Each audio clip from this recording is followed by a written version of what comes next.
Some horror stories end with a ghost, others with a scream, but this one ends with a debt that never dies.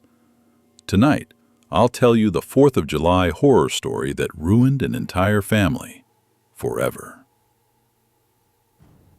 Jamie never wanted to come back home for the 4th of July, but family was family. This year, everyone was gathering at Grandma Ruth's old house, the same weathered bungalow that had stood on the edge of that sleepy town for nearly 70 years. It was the kind of place where neighbors still peeked through curtains and everyone knew when a stranger showed up. By the time Jamie's bus pulled up, the street was alive with red, white, and blue flags flapping in the warm breeze. Cars were parked bumper to bumper. Kids ran barefoot down the sidewalks with sparklers already fizzing in their hands. On the front porch, Grandma sat like a queen, waving him up the steps with that familiar, tired smile. Inside, the smell of smoked meat and sweet corn filled every room. Uncles argued over who'd overcooked the burgers. Aunts gossiped about who wasn't coming this year. Jamie slipped past them all, backpack still on, trying to find a quiet corner to breathe. But it didn't take long before the small talk found him. Everyone wanted to know about college, girlfriends, when he'd get a real job. Through the kitchen window, Jamie noticed the backyard. Freshly mowed, the old shed still standing at the far end near the fence line. The shed door hung slightly open. For a second, he thought he saw something shift in the darkness inside. He blinked. Gone. He pushed the thought away. It was probably just the breeze, or maybe one of the cousins playing hide and seek. He turned back inside, grabbed a soda from the cooler, and told himself he'd ignore the strange chill that crawled up his neck. Outside, someone set off the first firecracker of the night. The pop echoed down the street, and everyone cheered. It was just another 4th of July. Just another family barbecue. But deep down, Jamie felt it. This year, something wasn't right, and once the sun dipped behind the trees, nothing would ever be the same again. By early evening, the yard felt like a small carnival. Smoke from the grill drifted over the fence, mingling with the sharp scent of spent fireworks. Jamie sat on the back steps, nursing the same soda, half watching his younger cousins race around with sparklers that hissed and spat sparks into the dry grass. He noticed the neighbor for the first time when a hush fell over the yard. Across the street, behind an old chain-link fence, an elderly man stood perfectly still in the shade of a drooping maple tree. He wore a faded cap, hands tucked in his pockets, eyes locked straight on Jamie's family. When Jamie's eyes met his, the man didn't flinch, didn't wave, just stared. Jamie glanced back at the chatter behind him. No one seemed to notice. Uncle Rick barked at the kids not to run near the fence. Aunt Lorna cracked open a cooler with a laugh too sharp for the moment. But Jamie kept glancing over his shoulder. The neighbor hadn't moved. Inside, Grandma Ruth called him back in. She sat him down at the cluttered kitchen table, voice low enough so no one else could hear. "You went by the shed, didn't you?" she asked.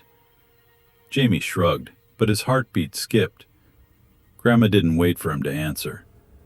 "I keep telling your father to tear that thing down," she muttered, eyes flicking toward the window. "Should have done it years ago. Some things just hold on, even when you don't want them to." Jamie tried to laugh it off. Just the usual old house superstition. But the way Grandma's fingers drummed the table said she wasn't joking.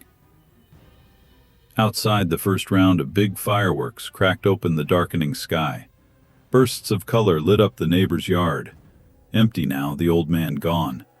Jamie peered through the window, scanning the shadows near the fence, then back at the shed door, still ajar, darker than ever. Somewhere in the living room, a cousin shrieked playfully, scaring the dog with a pop gun, but Jamie didn't join in. His eyes were fixed on that open door, that sliver of darkness that seemed deeper than the night itself. As the sky turned a bruised purple, the backyard grew louder. Fireworks crackled in the distance, each boom echoing off the trees lining Grandma Ruth's property. The kids were bored with sparklers now. They need something bigger, riskier. That's when Danny, Jamie's youngest cousin, tugged at his sleeve. "Jamie, go check the shed. That you won't." Jamie smirked, brushing him off. But the other kids gathered around too, egging him on, chanting like kids do when they smell fear masked as fun. He shot a glance at the porch. Grandma was dozing in her old rocker, the rest of the adults lost in beers and barbecue chatter. "Seriously, what's in there?" Jamie asked Danny, trying to keep his voice flat. "Dad says it's haunted," Danny whispered. "Uncle Rick said some guy used to hide in there and watch the house through the cracks." Jamie snorted. Typical backyard myth, but Danny's wide eyes said he believed every word. The kids made a path, pushing Jamie toward the crooked shed door. The grass felt damp under his sneakers, the summer heat suddenly colder near the tree line.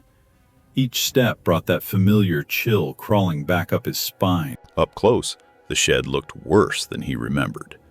Warped wood, a rusted latch dangling by a single screw. He pressed his palm to the door. It gave way with a groan that seemed louder than the fireworks exploding overhead. Inside, the air was stale and heavy. Jamie stepped in, phone flashlight cutting through the gloom. Old gardening tools leaned against the wall, rakes with bent teeth, a cracked wheelbarrow half buried under tarp. But it wasn't the tools that made him freeze. It was the wall at the back, covered in scorched marks, like someone had set tiny fires and let them die out. Symbols were charred into the wood, crude shapes that didn't look like letters or numbers. They looked older, primitive, wrong. He crouched closer, sweeping the beam of light over the dirt floor. Something crunched under his shoe. Burnt fragments of paper, curled black like dead leaves. He nudged them aside and found the edge of a moldy cardboard box, half buried. Jamie tugged it free, brushing soot from the top.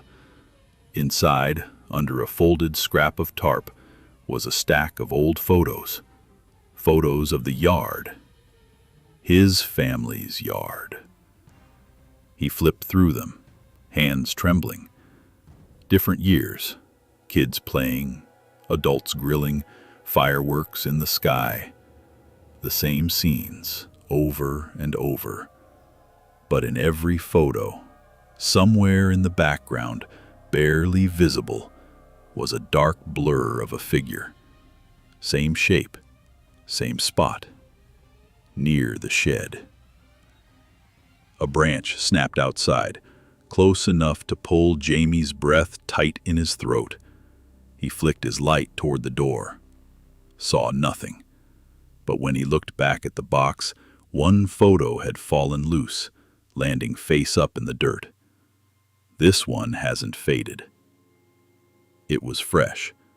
It showed tonight. His family outside. The same chairs, same cooler, same barbecue. But this time the figure was clearer, pressed up near the window, staring in. Jamie dropped the photo. His phone light flickered, shadows swallowing the symbols on the wall. He backed away, heart hammering louder than the fireworks outside. When he turned for the door, he thought he heard footsteps in the leaves just beyond the shed. Slow, deliberate, waiting. He didn't run. Not yet, but every hair on his neck told him he should have.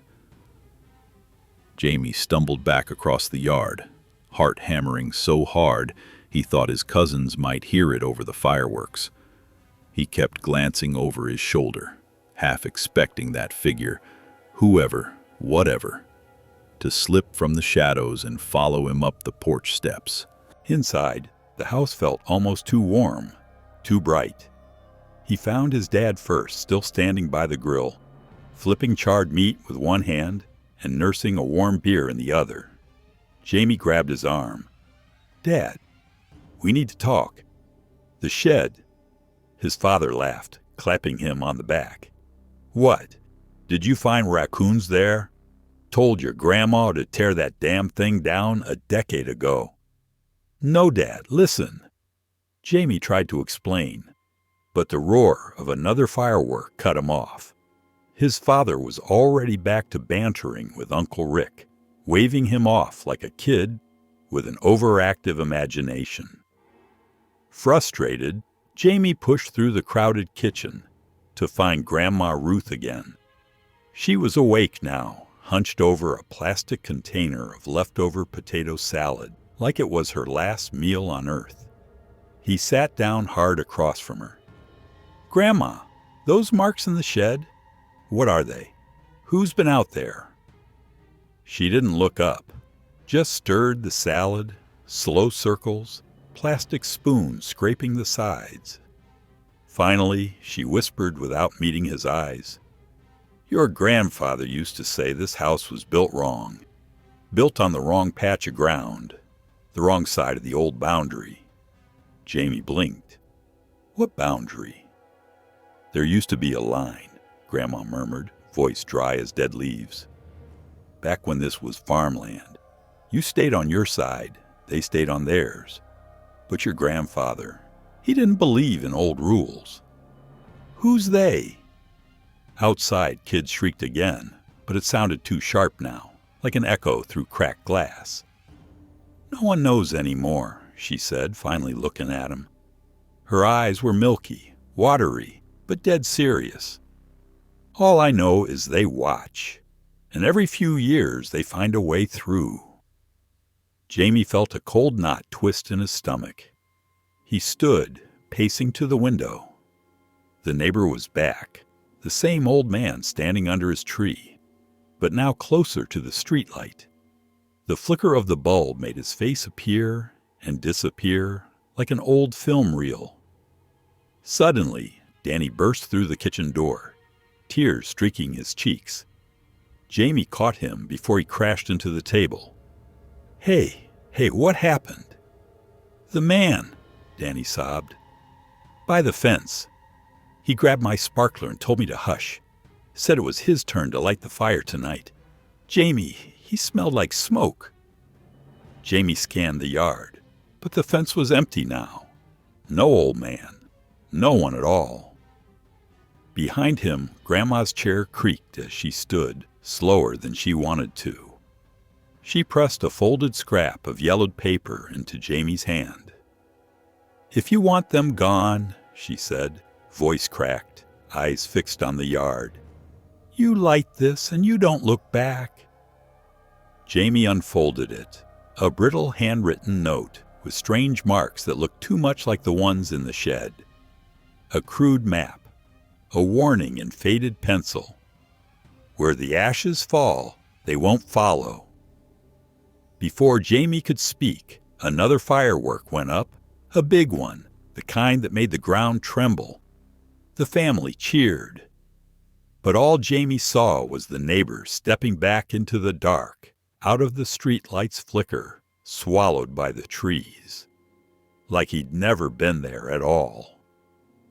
The backyard fireworks were in full roar now, loud enough to drown out Jamie's pounding thoughts. He clutched the old note Grandma gave him, its corners smudged with grease and ash. Danny sat beside him on the porch steps, sniffling quietly, a sparkler burning low in his trembling hand. Jamie scanned the yard, kids running wild, Uncle Rick swaying drunk at the grill, aunts huddled in gossip. They all laughed too loud, oblivious to the shadows growing deeper just beyond the fence line. Jamie knew if he said anything again, they'd brush him off, say he'd had too many beers or ghost stories. He unfolded the paper again. The symbols on it matched the scorched shapes in the shed. Crude, like someone had scratched them in a hurry with a hot knife. The map pointed back there too, to a patch of dirt near the back wall. His skin prickled, just thinking about it. He stood. Danny tugged his sleeve. don't go," the boy whispered. Jamie ruffled his hair. No point explaining. Better the kid didn't know. As he stepped off the porch, the backyard lights flickered, once, twice, then died. A chorus of groans and jokes rose up behind him. "Must have blown a fuse," someone yelled. But Jamie didn't look back. Halfway to the shed, he heard the neighbor again, or thought he did. A faint rasp of breath in the bushes near the fence. The trees at the back of the yard swayed, though there was no breeze. The air felt heavy, thicker with each step. He reached the shed door. It hung wider now, as if waiting for him. He shone his phone light inside. The same scorch marks, the same tools leaning at impossible angles. The photos were gone. The box gone too. Jamie knelt by the back wall where the dirt looked fresher, softer, like someone had dug there and covered it up again. He scraped at it with a broken garden trowel, dirt caking under his fingernails. Just a few inches down, he struck something hard. Not wood, not stone. Metal. He cleared the dirt away, revealing a rusted tin box, no bigger than a lunch pail. Hands shaking, he popped the latch. Inside, brittle papers, wax-sealed pouches, and a small glass jar. Dark liquid sloshing inside, even though it looked decades old. He pulled the papers first, notes scribbled in the same crooked hand as Grandma's scrap. One line jumped out at him. "Feed the fire, or feed the earth. The debt always returns." Jamie's phone flickered. Battery warning. He checked the jar again. The liquid thick like oil, faintly glowing in the weak light. Something shifted behind him, a shuffle on the dry leaves. He whipped around, light-slicing shadows, catching just the edge of a figure slipping behind the shed wall. His breath caught. He stuffed the jar and notes into his hoodie pocket, scrambling to his feet. The map said, "Burn it." Burn what? The jar? The shed? Another sound. Closer now. A branch snapped. He knew he couldn't outrun whatever was creeping just outside the door. So he did the only thing that felt right. He struck a match from an old pack he found wedged in the box, held it to the shed wall near the black symbols. The dry, splintered wood caught fast. Flames crawled up the scorched marks like veins filling with blood. The shadows inside the shed seemed to recoil, or maybe twist in the flickering light. Jamie stumbled back, the heat licking his face, the old walls popping and cracking as fire chewed through rot. From the corner of his eye, he saw the neighbor, the old man, standing by the fence again, mouth moving soundlessly, eyes locked on Jamie, not blinking even as the flames rose higher. Jamie backed away until the heat drove him to the yard's edge. The power flickered back on behind him, flooding the porch in yellow light.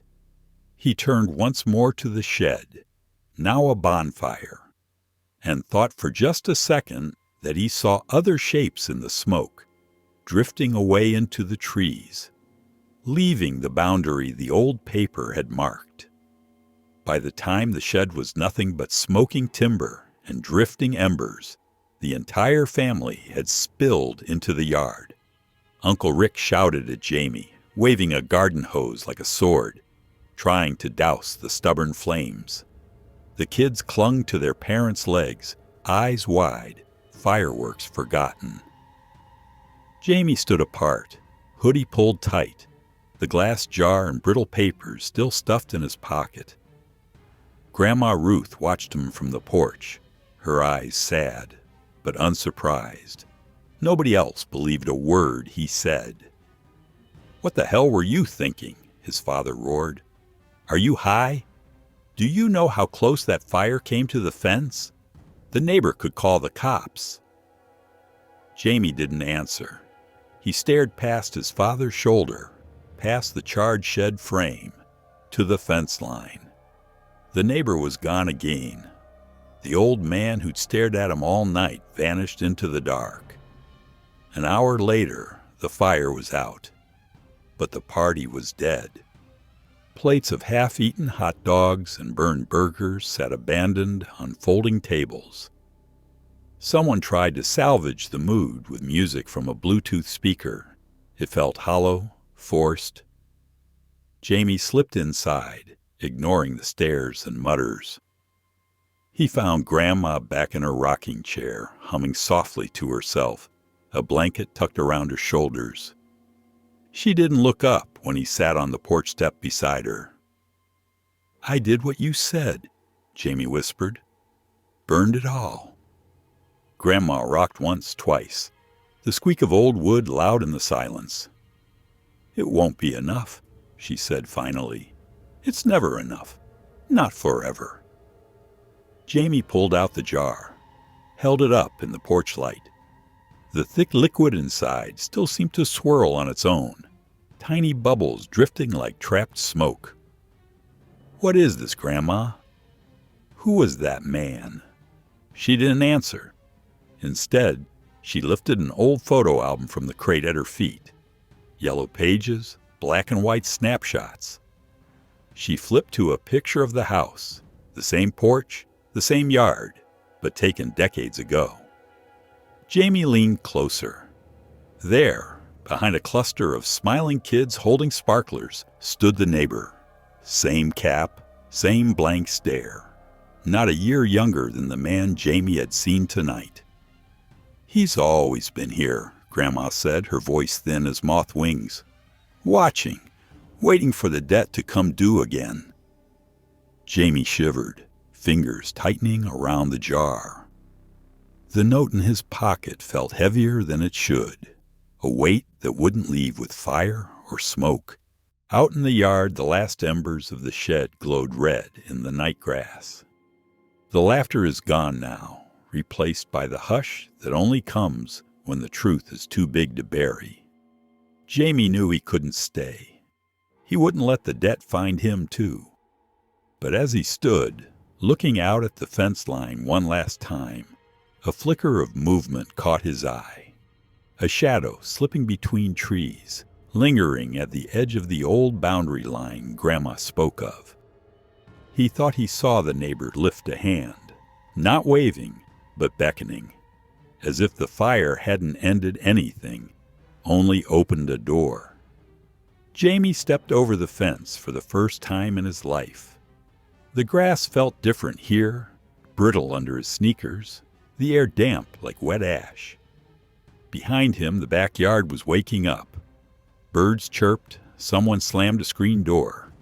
But ahead of him, the trees swallowed the sound whole.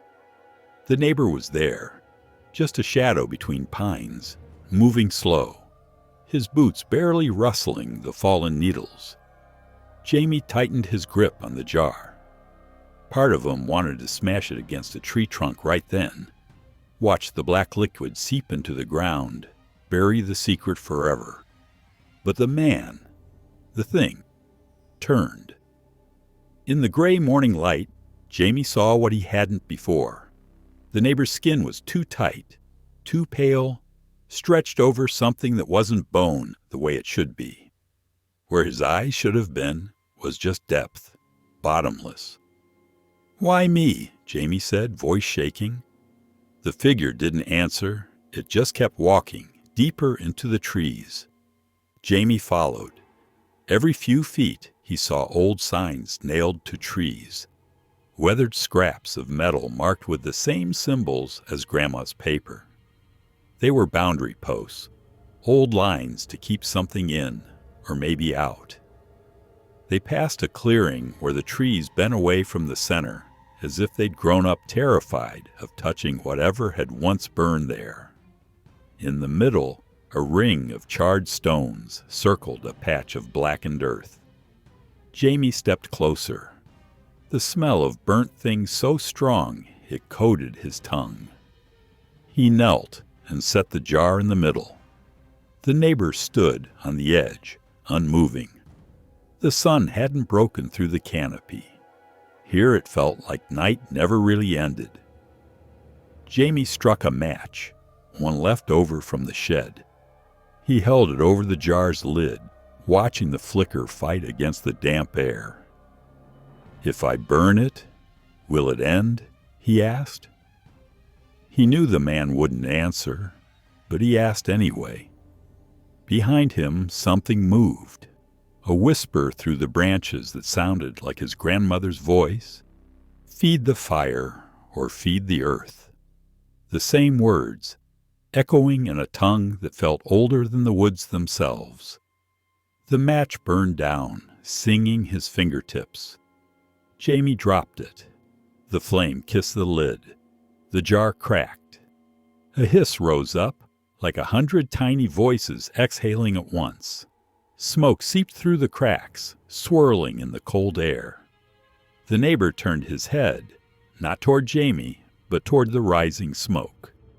For a moment, Jamie thought he saw shapes in it, faces, hands clawing at the sky before fading back to nothing. Jamie stepped back from the stones. The hiss grew louder, then silent, snuffed out like a candle. When the smoke cleared, the jar was gone. Only a black mark in the dirt remained, and the neighbor standing exactly where he'd been, not a step closer, not a step away. Jamie waited for something, a sign, a word, a scream in the trees. But the woods went quiet again, as if holding their breath. The neighbor raised one hand, not beckoning now, but pointing, back toward the fence line, back toward the house. Jamie turned to look, and in that split second, when he turned back, the figure was gone. Only the ring of stones and the thin trail of burnt earth showed he'd ever been there. Jamie walked back through the trees, alone. The fence line felt smaller now, like a wall of twigs pretending to hold back an ocean. At the porch, Grandma watched him, eyes half shut, rocking slowly. She knew without asking. She just nodded once. In her lap, the photo album was open, a fresh, empty page waiting. Jamie paused on the step. For a moment, he almost turned to run, to vanish into the trees forever. But instead, he stepped inside, closed the door behind him. Some debts don't end. Some stories just wait for someone new to tell them again.